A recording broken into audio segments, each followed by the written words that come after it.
Welcome to this journey of one of the most disturbing cases in recorded history of the Appalachian Mountains.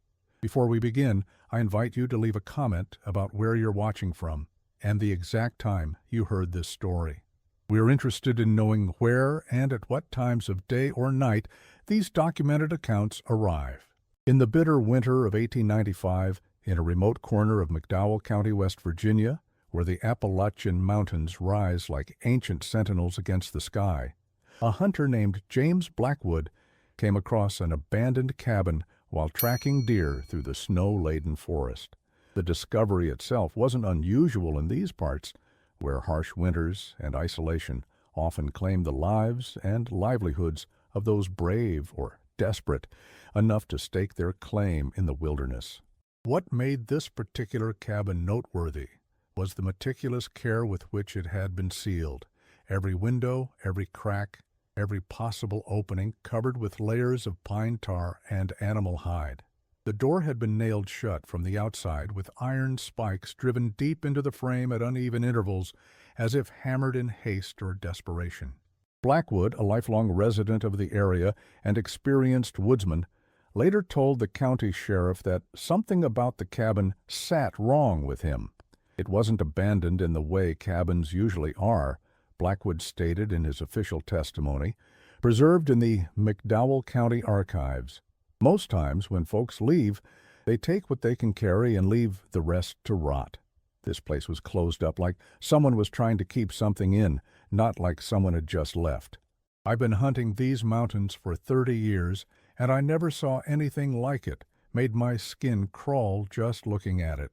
When authorities finally broke open the door 3 days later, after much debate about jurisdiction and responsibility, they found the cabin's interior in perfect order.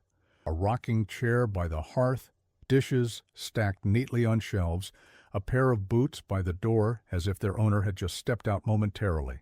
The only peculiarity was a trapdoor in the center of the floor, also sealed shut with pine tar around its edges, and secured with a heavy iron padlock that showed signs of rust but remained intact.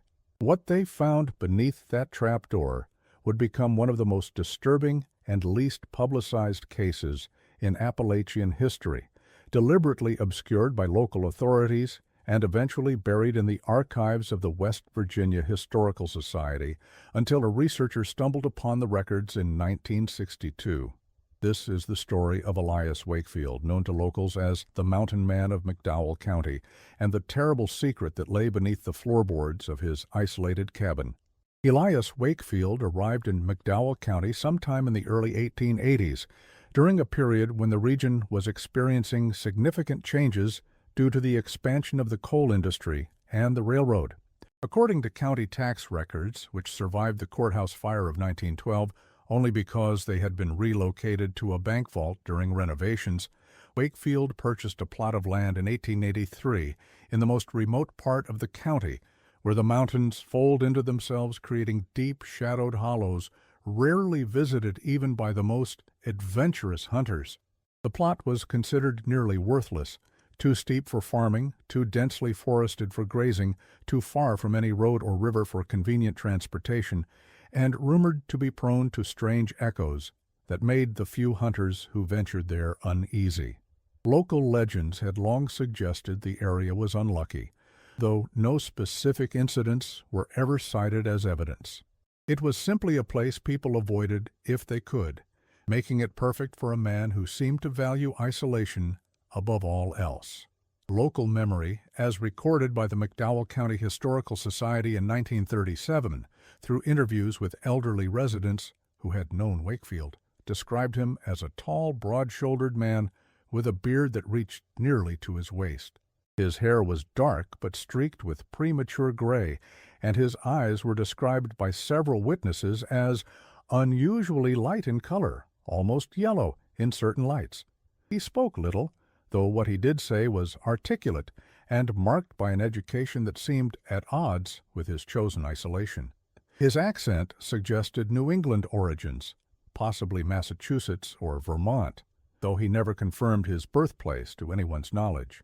He made his infrequent trips to the nearest town, Welch, to purchase supplies he couldn't produce himself: coffee, ammunition, tools, and most notably, books. The proprietor of the general store, Samuel Harrison, kept a ledger that survived into the 1960s, noting Wakefield's purchases. The mountain man bought scientific texts when available, particularly those dealing with geology, botany, and anatomy.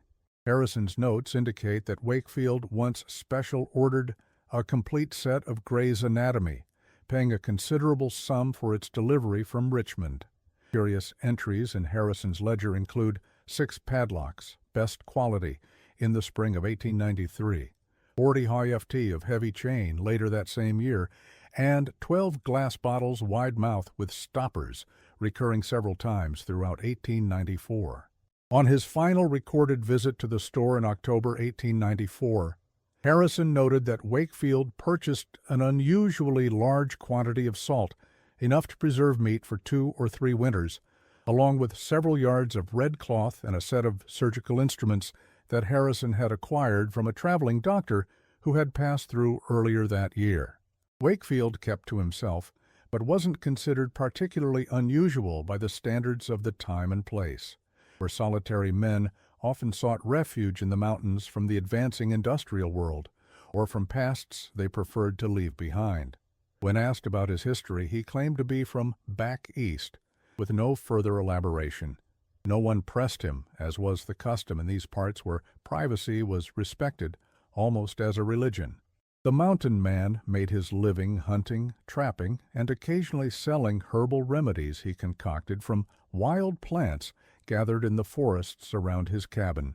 According to several accounts, he was particularly skilled at treating respiratory ailments, a valuable service in a region where lung diseases were common among both miners and their families. This occasional service to the community earned him a measure of respect, though never true acceptance.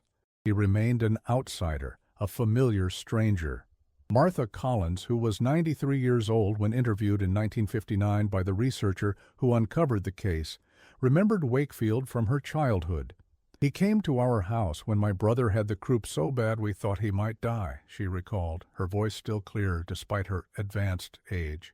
"Brought a tincture that smelled of pine and something bitter. My brother recovered by morning. My father offered to pay him, but he only asked for a loaf of my mother's bread. There was something in his eyes, though, something that made you want to look away, like he was carrying a weight that might crush you if you got too close." Collins also remembered that Wakefield had a habit of talking to himself, or perhaps singing under his breath, when he thought no one was paying attention. "It wasn't English," she said. "Sounded old somehow. Made the hair on your arm stand up to hear it. My father told us never to mention it, said it was rude to notice a man's private habits." The only other notable interaction Wakefield had with the wider community occurred in the autumn of 1891, when he appeared unexpectedly at a church gathering, the only time anyone could recall him attending any social function. According to church records preserved by the Baptist Historical Society, he made a substantial donation to the building fund, surprising everyone with his generosity. The minister, Reverend Isaiah Thornton, noted in his personal journal that Wakefield seemed troubled in spirit and requested a private conversation after the service. What was discussed remains unknown, as Reverend Thornton never shared the details of their conversation with anyone. However, his journal entry from that night contains a cryptic passage. "The Lord tests us all with temptations unique to our nature. Some battles must be fought alone, in darkness, with only faith as a lantern. I pray that Mr. W. finds the strength his particular struggle demands. The burden he describes would break a lesser man, yet he bears it with a strange resolution." I cannot say more, even here, for some confidences must remain between a man, his minister, and his God. The Reverend visited Wakefield's cabin twice in the following months, though the purpose of these visits was never recorded. What is recorded in a brief note in the church visitor's log is that after the second visit, in January 1892, Reverend Thornton returned to town appearing greatly disturbed and immediately locked himself in the church for several hours of prayer. He never visited Wakefield again, and when questioned after Wakefield's disappearance, would only say, "Some souls are beyond our reach. We can only commend them to God's mercy." In the summer of 1892, Wakefield's pattern changed. His visits to town became even less frequent, and when he did appear, witnesses later recalled a noticeable change in his demeanor. Thomas Green, the blacksmith, described him as more haunted than usual, with the look of a man who hasn't slept in weeks. Green also noted that Wakefield's hands often trembled, though they steadied remarkably when he needed to demonstrate the tool designs he commissioned. Wakefield's purchases during this period, according to Harrison's ledger, included unusual quantities of salt, vinegar, and alcohol. He also commissioned the blacksmith to create several specialized tools according to his specifications, long, narrow implements that Green later speculated might have been for hunting or skinning, though not like any I'd seen before. The blacksmith kept one of these tools, which eventually made its way to the West Virginia State Museum collection in 1975. Catalog notes describe it as a slender iron rod approximately 14 inches in length, with a flattened, spade-like end and a bone handle carved with unusual symbolic patterns. By early 1893, Wakefield had become almost legendary among the children of the area, who whispered stories about the strange mountain man who lived alone in the deepest part of the forest. Parents used him as a cautionary tale. Be home before dark, or the mountain man might get you. It was a cruel irony, given that there is no evidence Wakefield ever harmed anyone in the community. If anything, the records suggest he went to great lengths to keep his isolation intact, perhaps for the community's protection rather than his own. The last confirmed sighting of Elias Wakefield alive was in October 1894, when he purchased his winter supplies, more than usual, according to Harrison's notes. He also bought a Bible, ink, and several quires of paper. The storekeeper remembered asking if Wakefield planned to do some writing during the long winter months. According to Harrison's later testimony, preserved in the sheriff's investigation notes, Wakefield replied, "I need to set certain things in order before the end." When asked what he meant, Wakefield merely smiled and said, "Just putting my affairs in proper alignment with the universe, Mr. Harrison. Every man should before his time comes." Harrison also noted that Wakefield appeared physically changed since his previous visit months earlier. He had lost weight, and his normally neat beard was unkempt. Most striking were his eyes, which Harrison described as feverishly bright, like a man in the grip of some consuming idea. Despite his haggard appearance, Wakefield moved with purpose and spoke with unusual animation, particularly when discussing his plans for organizing his papers and records. As Wakefield prepared to leave the store with his purchases, Harrison recalled asking if he expected to make it through the coming winter in good health, given his appearance. Wakefield paused at the door and said, without turning around, "The winter is the least of my concerns, Mr. Harrison. There are colder, darker things than January in these mountains." It was the last thing anyone in town heard him say. Wakefield's cabin was discovered sealed and abandoned, as previously described in February 1895. The subsequent investigation would reveal a tale of slow psychological deterioration that manifested in ways both bizarre and unsettling. The true horror of what happened in that remote cabin would challenge the understanding of everyone involved and lead the authorities to make a conscious decision to suppress much of what they found. In the early hours of February 16, 1895, Sheriff William Donovan and 4 deputies approached Elias Wakefield's cabin, accompanied by the hunter, James Blackwood, who had made the initial discovery.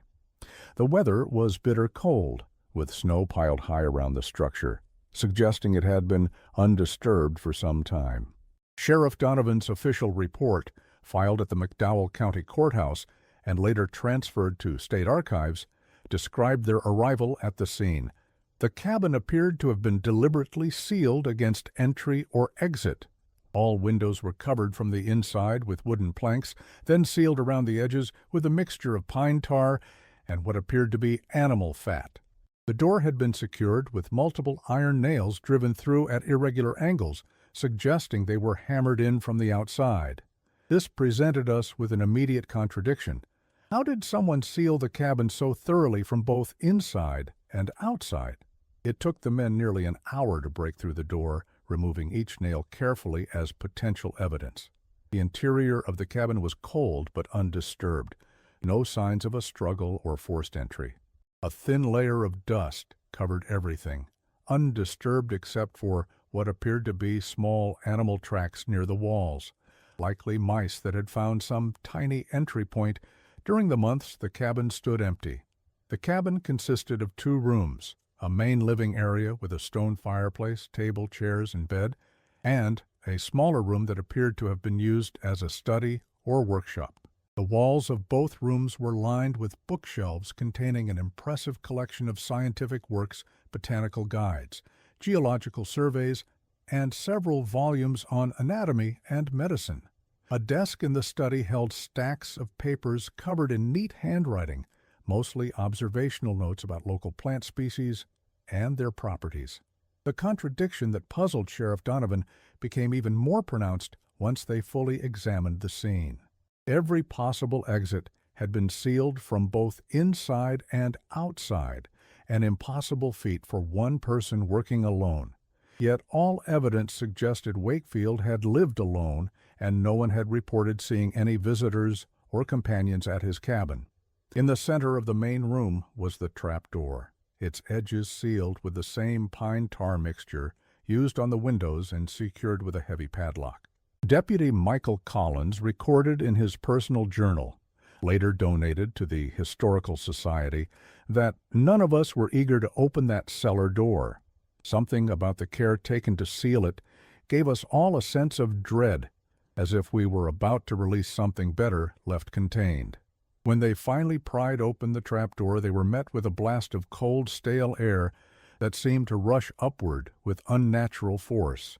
Deputy Collins wrote that it carried a smell I cannot adequately describe, not the expected scent of rot or decay, but something mineral and sharp, like the depths of a cave or the inside of an old well. It made my eyes water and my throat constrict. A narrow ladder led down into darkness. Sheriff Donovan sent Deputy Collins back to town for additional lanterns, while the rest of the party waited, none too eager to descend into the cellar without proper light. This delay may have preserved important details, as Collins returned not only with lanterns, but also with Dr. Howard Phillips, the county physician, whose medical training would prove invaluable in understanding what they were about to discover. Upon their return, the expanded party descended into the cellar. What they found, according to Dr. Phillips's medical report, sealed by court order until 1957, was a chamber converted to a purpose that defies rational explanation. The cellar was larger than expected, extending beyond the footprint of the cabin above. The walls had been lined with a mixture of clay and salt, packed tight and smoothed to create an unbroken surface.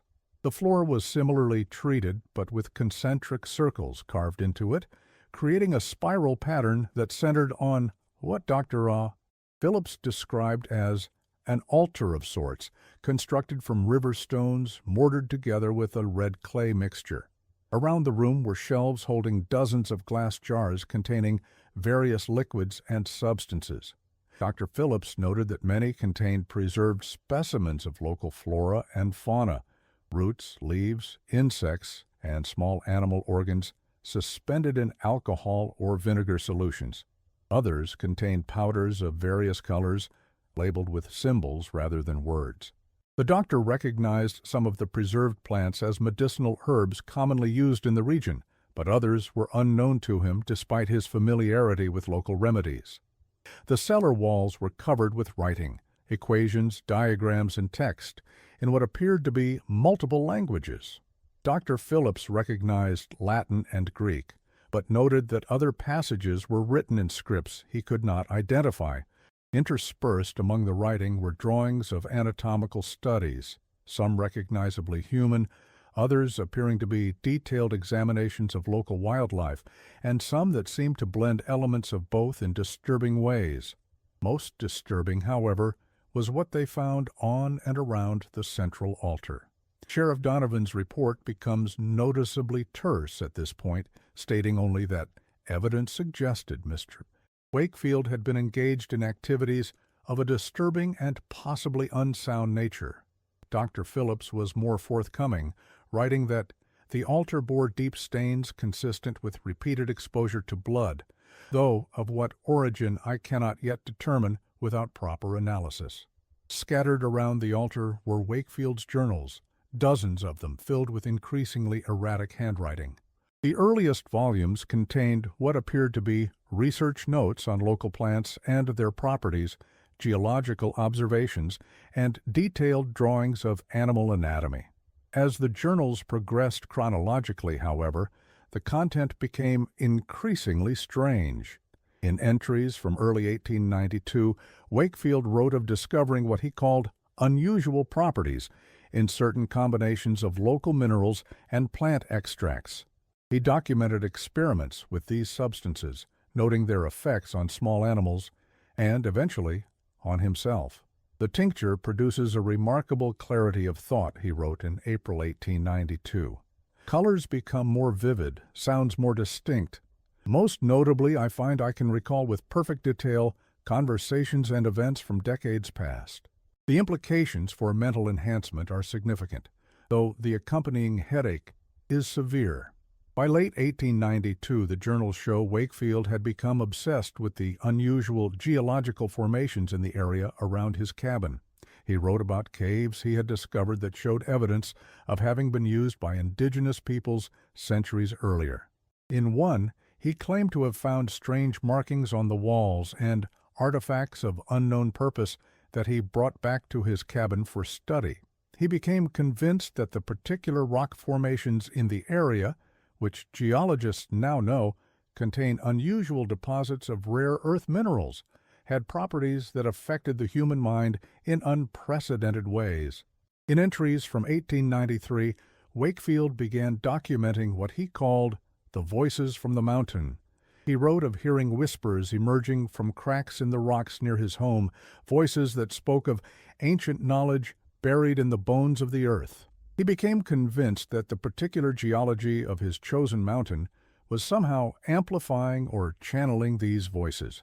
They speak of transformations, he wrote in July 1893, of the permeability of boundaries between earth and flesh, between mind and matter.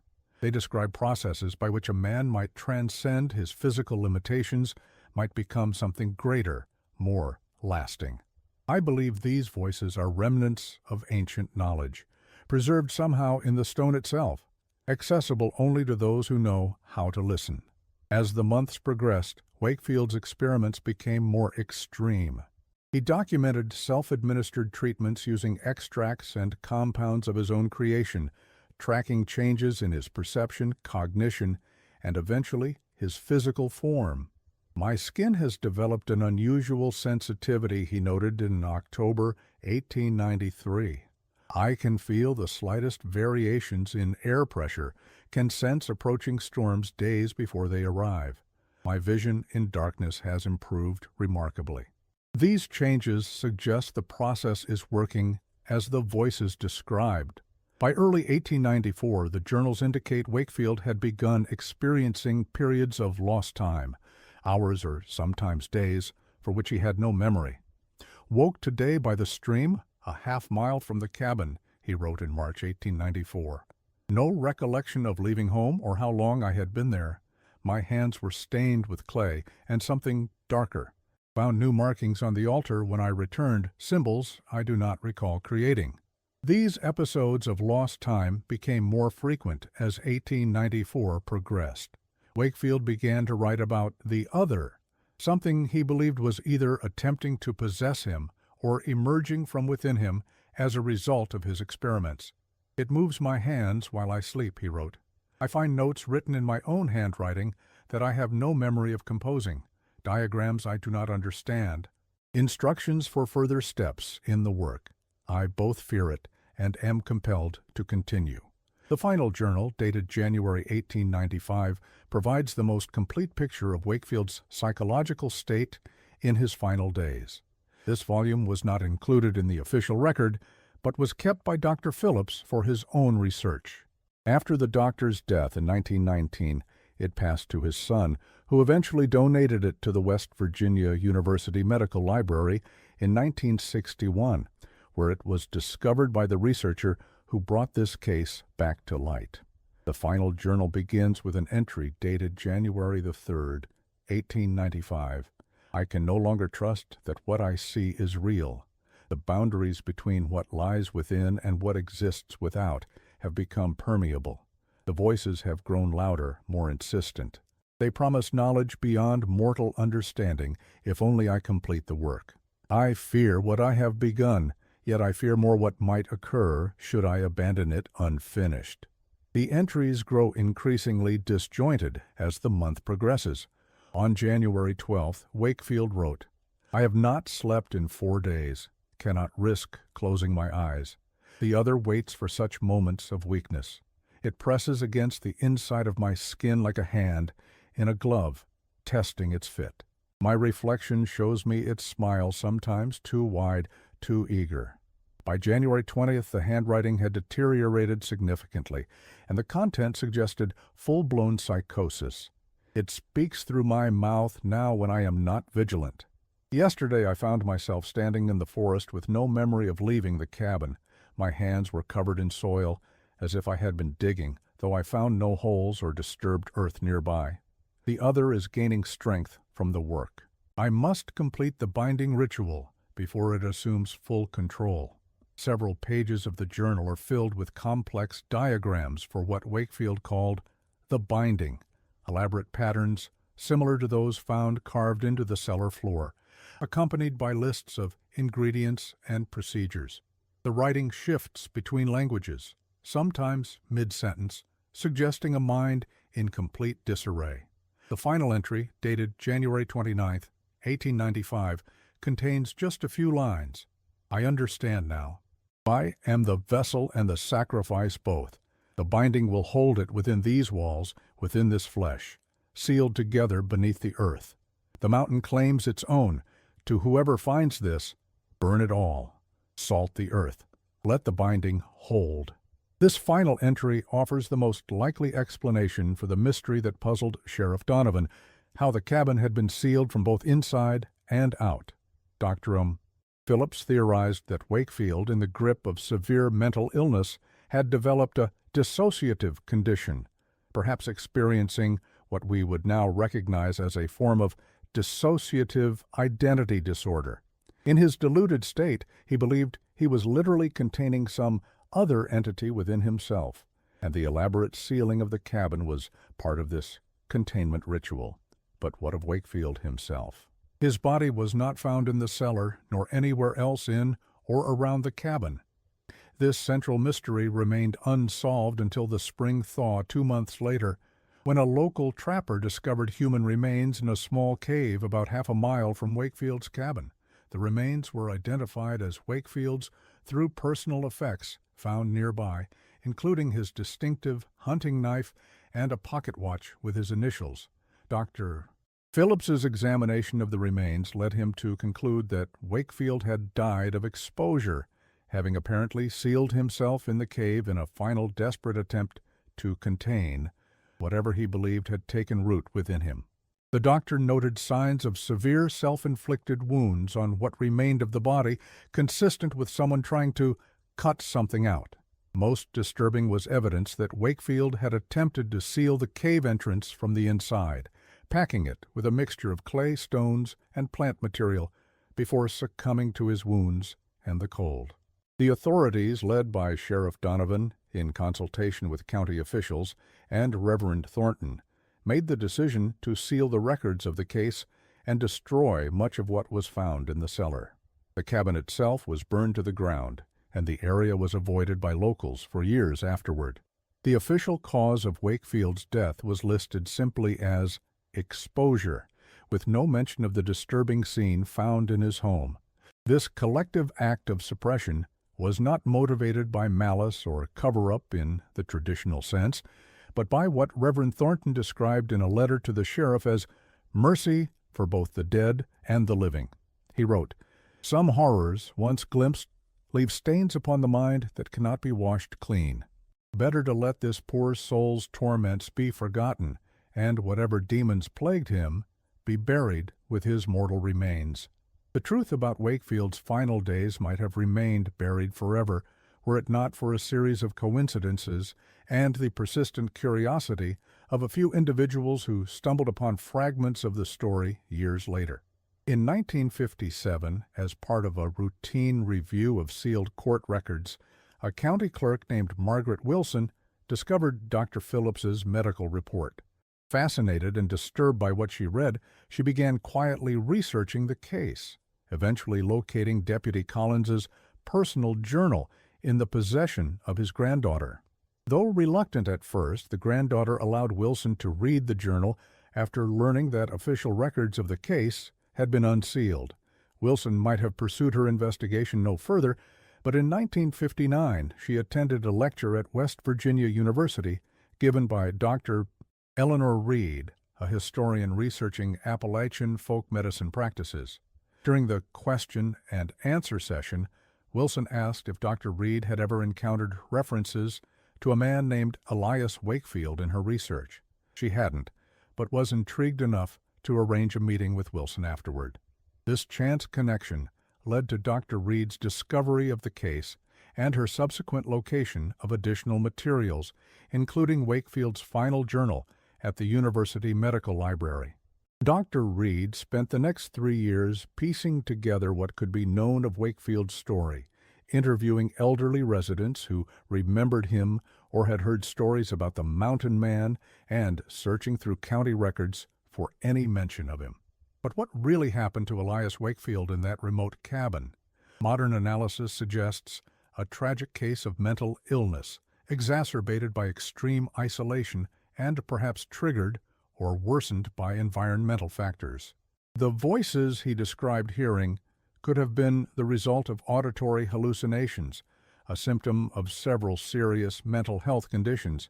The unusual mineral composition of the mountain may have exposed him to substances that contributed to his deteriorating mental state.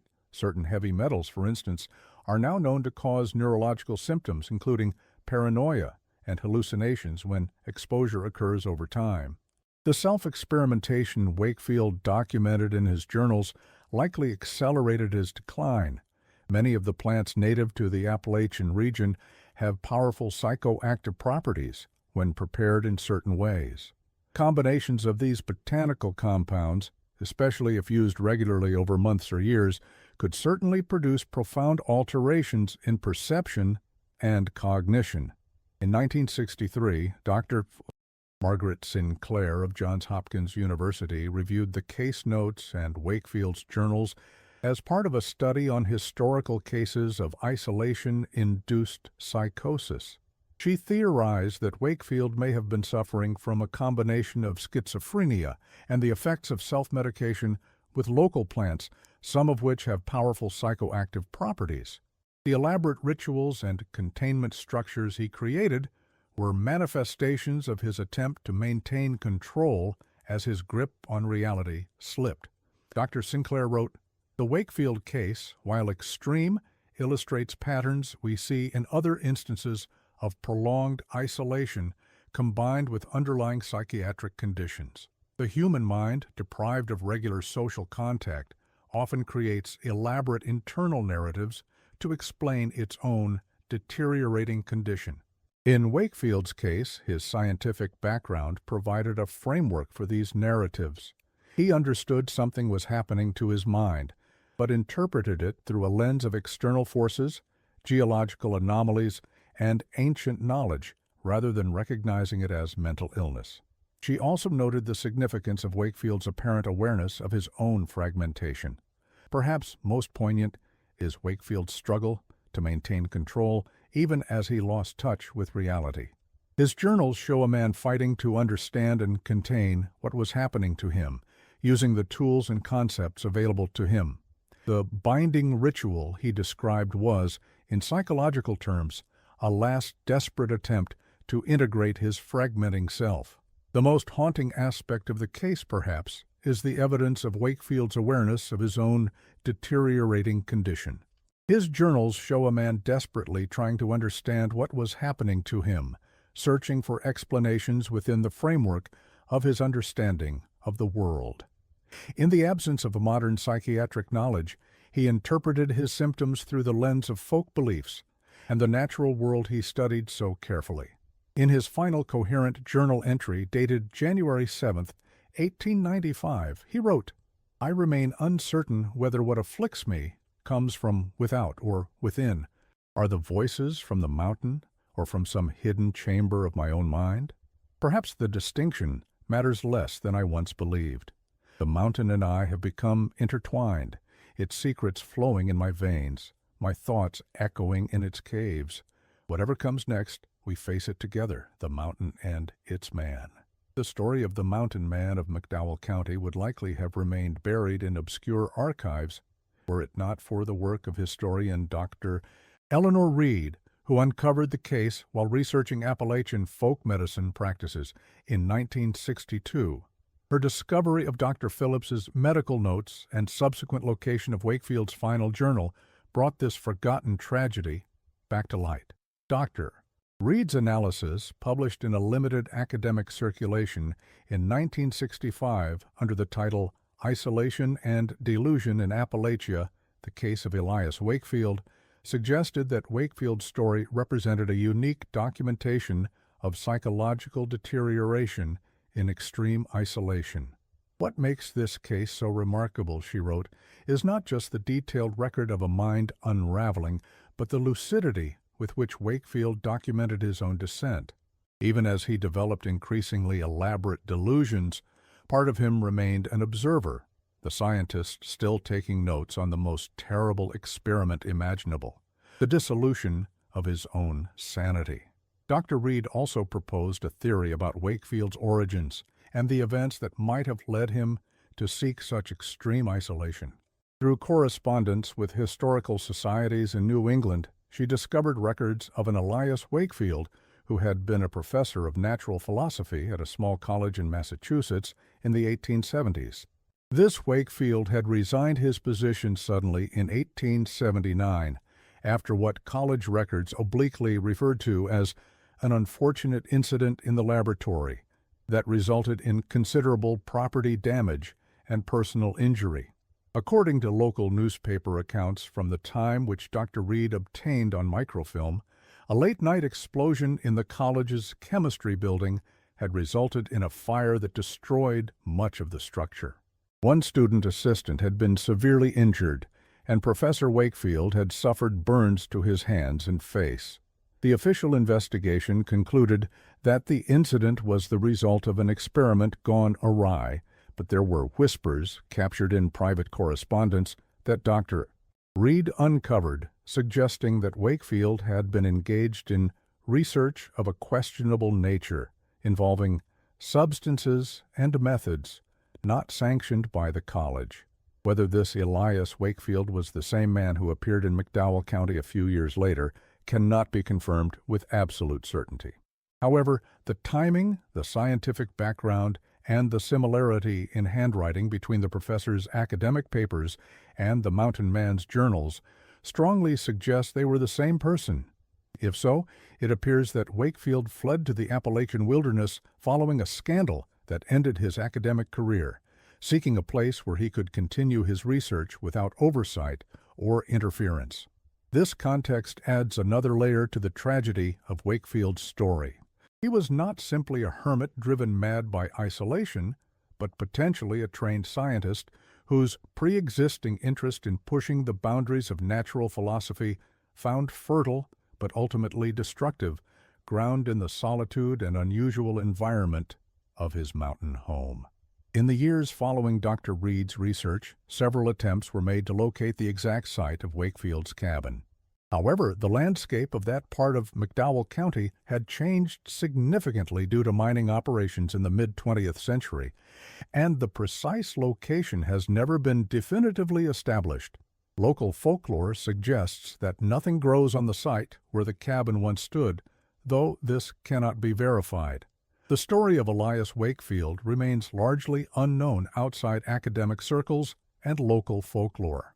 When it is remembered, it is often distorted, transformed into a typical mountain boogeyman tale with supernatural elements that the actual record does not support. The real horror of Wakefield's story lies not in any paranormal occurrence, but in the very human tragedy of a mind at war with itself, alone in the wilderness, with no help or understanding. For those few who know the true story, Wakefield's fate serves as a somber reminder of the fragility of the human mind and the terrible consequences of isolation. His journals, those few that survived the authorities' purge, provide a unique window into the experience of mental illness in an era before modern psychiatry, a first-hand account of a descent into madness, recorded with the detached precision of a scientist, even as the observer became the observed. In the fall of 1967, a hiker in the area where Wakefield's cabin was believed to have stood reported finding an unusual stone formation, a rough circle of river rocks similar to those described in the cellar of Wakefield's home. Within the circle was a single jar, its glass cloudy with age, containing what appeared to be folded papers. The hiker, unaware of the site's history, took the jar home as a curiosity, but reported that the papers crumbled to dust when he attempted to unfold them. He later learned of the Wakefield case from a local historian and came to believe he had stumbled upon some relic of the mountain man's rituals. Whether this was truly connected to Wakefield or merely a coincidence remains unknown. Like much of this case, it exists in that unsettling territory between documented fact and folklore, between history and myth. What is certain is that something happened in those mountains in the winter of 1895, something that disturbed even hardened frontier lawmen, enough that they chose to bury the records, rather than let the full story be known.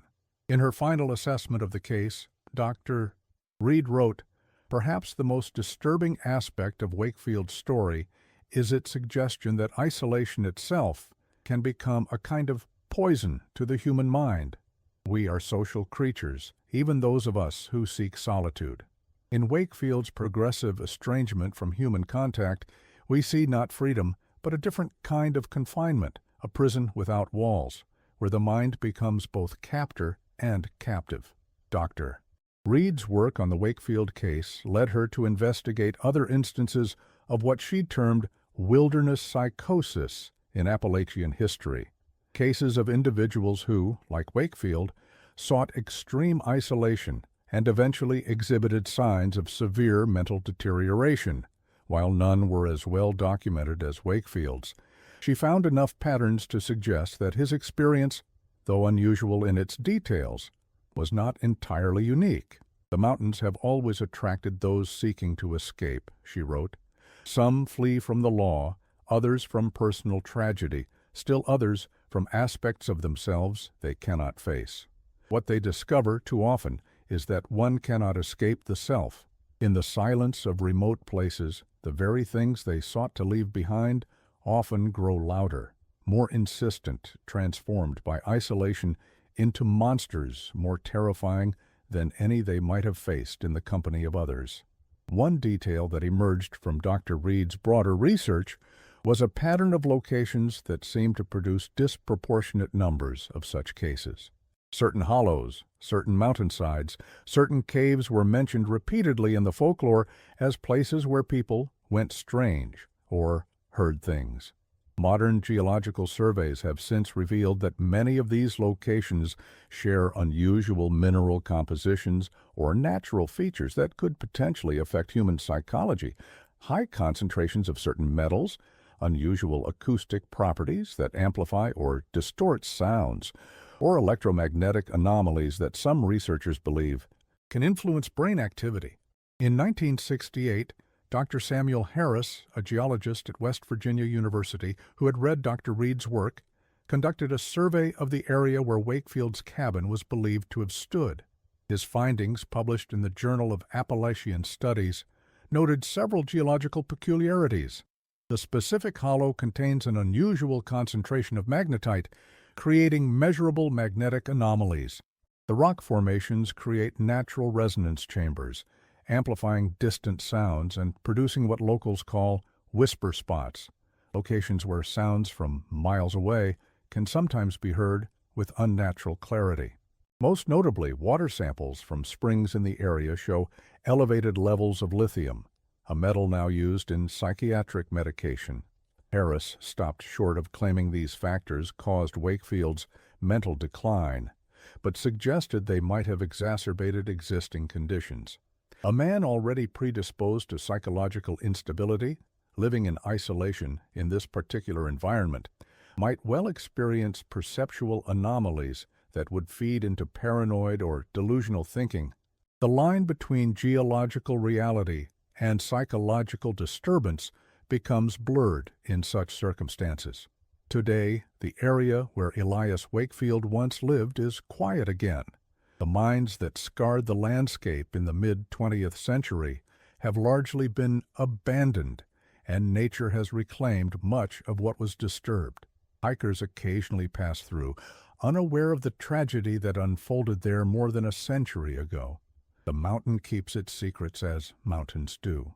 But in archives and local memory, fragments of Wakefield's story remain, a cautionary tale about the limits of solitude and the importance of human connection. His final written words, found in a Bible margin rather than his journals, read simply, "The mountain remembers." Perhaps that is enough.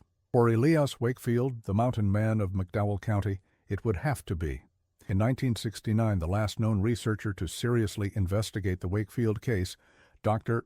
Samuel Harris of West Virginia University, attempted to locate descendants of those involved in the original discovery and investigation. He found that many families had left the area during the coal industry's decline, and few had preserved stories about the mountain man. Those who did remember often spoke of him as a kind of tragic figure, not the monster of children's stories, but a man who had sought peace and solitude and found something else entirely. One elderly resident, whose grandfather had been among the search party that found Wakefield's remains, told Dr. Harris, "My granddad wouldn't talk much about what they found. Said some things are better left in the dark. But he did say once that he thought the mountain man wasn't running from the law or from other people when he came here. He was running from something inside himself, something he thought these mountains could help him contain. Turns out, the isolation just gave it room to grow. Perhaps that is the true lesson of Elias Wakefield's story, that our demons, whatever they may be, are rarely vanquished in isolation. The very solitude that promises escape can instead amplify our darkest thoughts until they echo back to us like voices from the mountain, impossible to distinguish from our own. The sealed cabin, the carefully constructed cellar, the desperate final rituals all speak to a man trying to impose order on the chaos overtaking his mind. In his own way, through his meticulous journals and careful preparations, Wakefield was attempting to protect others from whatever he believed he had become or unleashed. There is a kind of terrible nobility in that final act, sealing himself away, choosing to face his demons alone rather than risk their escape into the wider world. Dr. Harris concluded his investigation with a visit to the cave where Wakefield's remains had been found. Though decades had passed, he was able to locate it based on descriptions in the sheriff's records and with the help of local guides familiar with the area. The cave itself was unremarkable, a shallow opening in the mountainside, easily missed unless one knew where to look. No trace remained of whatever materials Wakefield had used to seal himself inside. Time and weather had long since washed them away. Standing at the entrance to the cave, Dr. Harris wrote in his field notes, "I find myself wondering what Wakefield's final moments were like. Did clarity return to him at the end, allowing him to recognize the delusions that had driven him to this desperate act? Or did he die still convinced that he was performing a necessary sacrifice containing some terrible force that existed only in his fractured mind? We will never know, and perhaps that is for the best." Some passages of human experience are too dark, too personal to be fully illuminated by the light of scholarly inquiry. As we conclude this account of the mountain man of McDowell County, it's worth noting that many aspects of Wakefield's case remain unexplained. The precise nature of his mental illness can only be guessed at across the distance of years. The unusual geological properties of his chosen mountain home and their potential effects on his health have never been fully investigated. The final fate of many of his journals and the exact contents of his cellar remain known only to those who made the decision to destroy them. These gaps in our knowledge are perhaps fitting for a story that, at its heart, is about the limits of understanding, both our understanding of others and our understanding of ourselves. Elias Wakefield, for all his careful documentation, never fully comprehended what was happening to him. The authorities who discovered his abandoned home could not make complete sense of what they found. Even modern analysis can offer only theories and possibilities, not certainties. In the end, the story of the mountain man of McDowell County remains what it has always been, a whisper echoing through time, a shadow glimpsed at the edge of understanding, a reminder that even in our most profound isolation, we are never truly alone. We carry with us our histories, our fears, our unresolved conflicts. Sometimes, in the silence of remote places, these internal voices become loud enough to drown out everything else. The mountain remembers. And now, so do you.